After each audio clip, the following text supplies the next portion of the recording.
দর্শক, আমরা আপনাদেরকে দেখানোর চেষ্টা করছি, একদিকে যেমন আইন শৃঙ্খলা রক্ষাকারী বাহিনীর সদস্যরা কঠোর অবস্থানে রয়েছেন, অন্যদিকে বিক্ষোভকারীরা তাদের বিক্ষোভ মিছিলটি নিয়ে যমুনার সামনে এসে অবস্থান করেছেন।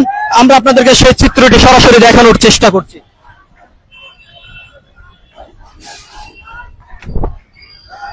আপনারা দেখছেন, একদিকে যেমন আইন শৃঙ্খলা রক্ষাকারী বাহিনীর সদস্যরা কঠোর অবস্থানে রয়েছেন, অন্যদিকে বিক্ষোভকারীরা তাদের বিক্ষোভ মিছিলটি নিয়ে যমুনা সামনে এসে অবস্থান করে তারা এই বিক্ষোভ কর্মসূচি তারা চালিয়ে যাচ্ছেন। আমরা আপনাদেরকে সেই চিত্রটি দেখানোর চেষ্টা করছি। যদিও তারা জাতীয় প্রেস ক্লাবের সামনেই এই বিক্ষোভ মিছিলটি ডাক দিয়েছেন এবং যদিও সেখানে দীর্ঘ 42 দিন পর্যন্ত তারা তাদের এই কর্মসূচি তারা চালিয়ে যাচ্ছেন এবং সেখান থেকে তারা তাদের যে দাবি, সে দাবি নিয়ে কথা বলেছেন একাধিকবার শিক্ষা উপদেষ্টার কাজ।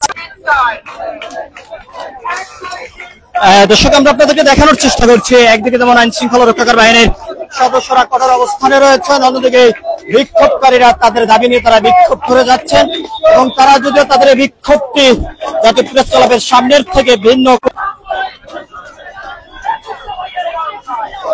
দর্শক, আপনারা দেখতে পাচ্ছেন যে যমুনার সামনের যে সড়কটি রয়েছে সেই সড়কে অবস্থান করেছেন আন্দোলনকারীরা। একদিকে যেমন আইন শৃঙ্খলা রক্ষাকারী বাহিনীর সদস্যরা কঠোর অবস্থান নিয়ে তারা রয়েছেন। আমরা আপনাদেরকে দেখানোর চেষ্টা করছি, যদিও কোনো ধরনের বিশৃঙ্খলা সৃষ্টি যাতে না হয়, পরিস্থিতি স্বাভাবিক রাখার জন্য জল কামান নিয়ে এসেছেন আইন শৃঙ্খলা।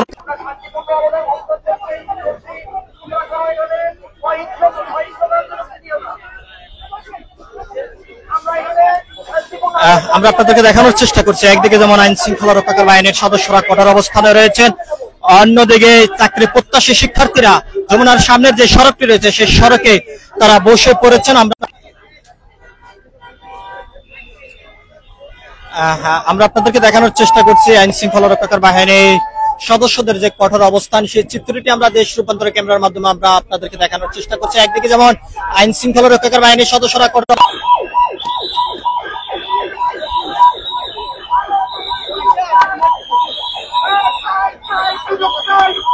দর্শক, আমরা আপনাদেরকে দেখানোর চেষ্টা করছি আইন শৃঙ্খলা রক্ষাকারী বাহিনীর সদস্যরা চাকরি প্রত্যাশী শিক্ষার্থীদেরকে তাদেরকে সরিয়ে দিচ্ছেন। আমরা আপনাদেরকে সেই চিত্রটি সরাসরি দেখানোর চেষ্টা করছি। একদিকে যেমন আইন শৃঙ্খলা রক্ষাকারী বাহিনীর সদস্যরা কঠোর অবস্থানে রয়েছেন, অন্যদিকে চাকরি প্রত্যাশী শিক্ষার্থীরা তাদের যৌক্তিক দাবি এরকম স্লোগান দিয়ে তারা যমুনা অভিমুখী যে সড়কটি